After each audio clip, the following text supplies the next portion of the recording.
Big Gamer out here. How are you guys doing today? I'm super. Thanks for asking. Hey guys, today I'm going to bring you a review of Holoball on the PlayStation VR.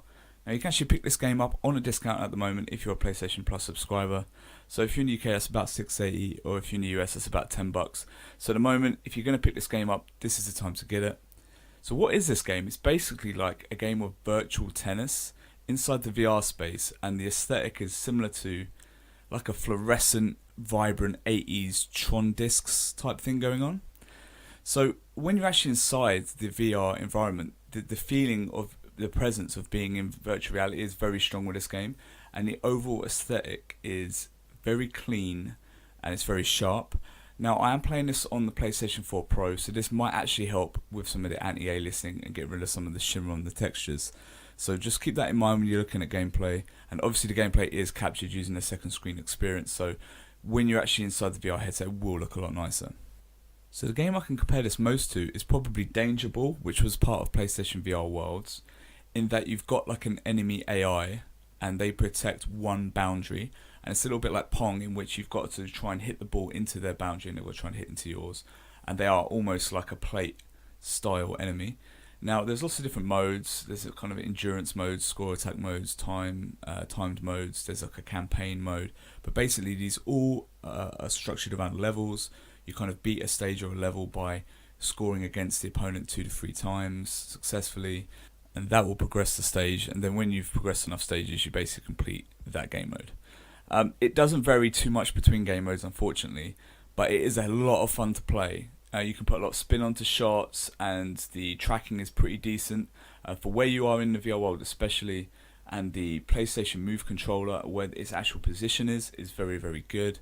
The one gripe I do have is that on the PlayStation Move controller, because it's a ball on the end, the actual head that is projected beyond the actual Move controller, it can't really tell if you're using sometimes the flat side, and it will lose a little bit of tracking on the head of the racket. That can affect the kind of spin of the shot and the angle of the shot sometimes, and you will get a few what they call in the game dead ball situations because of this.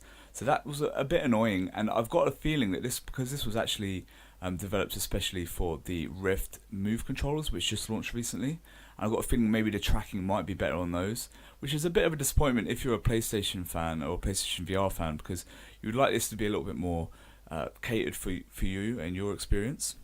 But despite this, the gameplay is decent, and this is a lot of fun, and I can imagine you'll be able to show a lot of other people this, and this is a game that's quite nice. It's easy to get an understanding for because it is tennis, and it does look impressive when you're in the VR world. So this is a game you're probably going to want to show other people, and it's a lot of fun. But I have one really massive issue with this, guys, and that this game, it really requires a really large play space.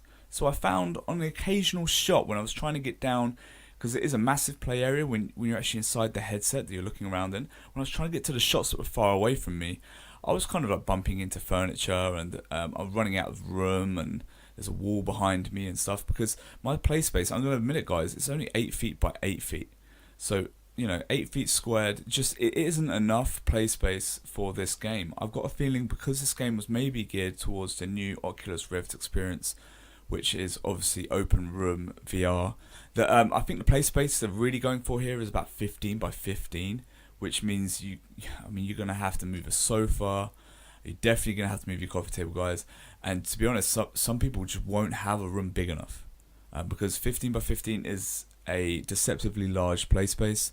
And that's my only gripe, really, guys. To be honest, this would have scored very highly for me if the tracking was a bit better for the PlayStation Move controller, and it didn't require such a large play space, because there's very little wrong with the game. It works well and it looks nice. So I'm actually going to give this game a 6 out of 10, guys, and I'm going to recommend this game for anyone with a large play space and anyone that's got a spare $10 and wants to show off VR to their friends.